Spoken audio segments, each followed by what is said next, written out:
Hello, I'm Richard Gadd. I'm in the Criterion closet, about to pick out some of my favourite films.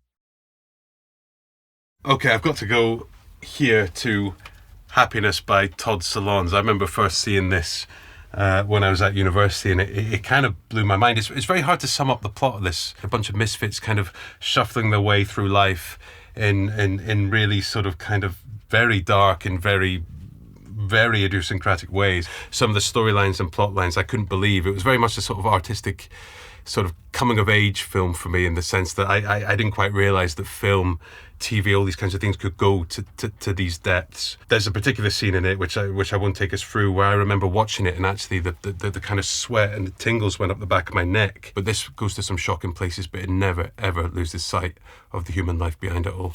So that goes straight into the bag. Memories of Murder, Bong Joon-ho. I mean, Parasite's a 10 out of 10 for me, but this somehow, it was a 10.1 out of 10. It was just incredible.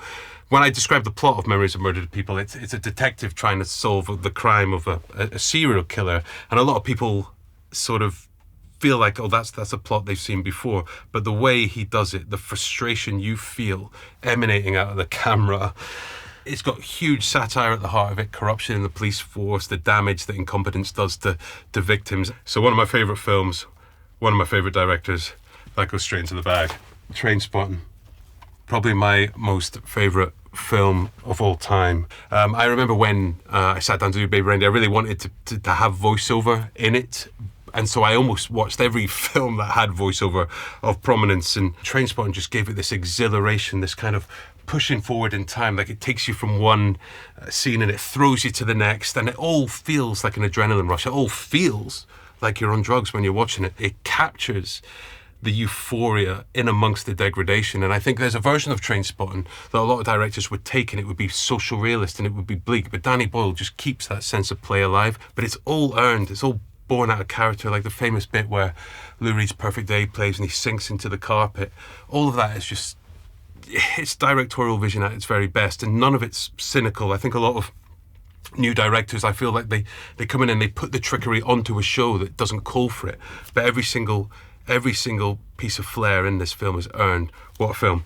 I can't not go to a Scorsese film, and I've got to go to Raging Bull. I don't think this is too controversial, but I think De Niro as Jake LaMotta is the best on-screen performance of all time. And of course, you can't forget Joe Pesci in this film as well. All the acting is top-notch. You realise you're kind of...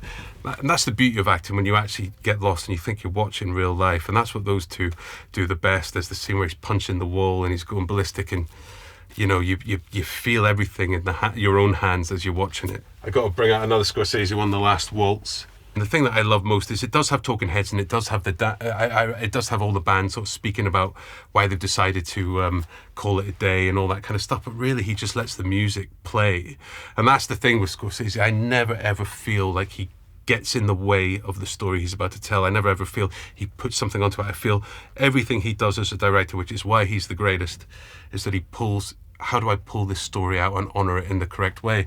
And with this, I think it would have been so easy to splice it up and have talking heads every 2 seconds, but really he just lets the music play. And in a way, like, I watch it and I feel almost feel quite emotional just watching this exquisite band play their last. And that's the beauty of Scorsese. He clearly had all this footage in the world, and he just lets it breathe in all the most beautiful ways. Oh, is this Gimme Shelter? Is this that Rolling Stones one where yeah. Oh my God, this is another amazing music documentary. I've realised doing this that I'm a sucker for a music documentary, actually. And I think it's often spoke about as being like the end of the 60s and peace and love and all this stuff.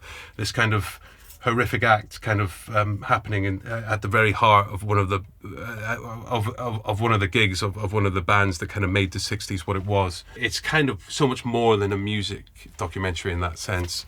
And it's an absolute must watch. So Gimme Shelter, check it out. Easy Rider. I've seen this film so many times. Jack Nicholson, he comes in kind of close to the end, and I always remember the tragedy of the performance. I always remember him doing, every time he takes a drink, he goes, and for some reason, every time I've taken a drink in my life of anything, I always feel the urge to go,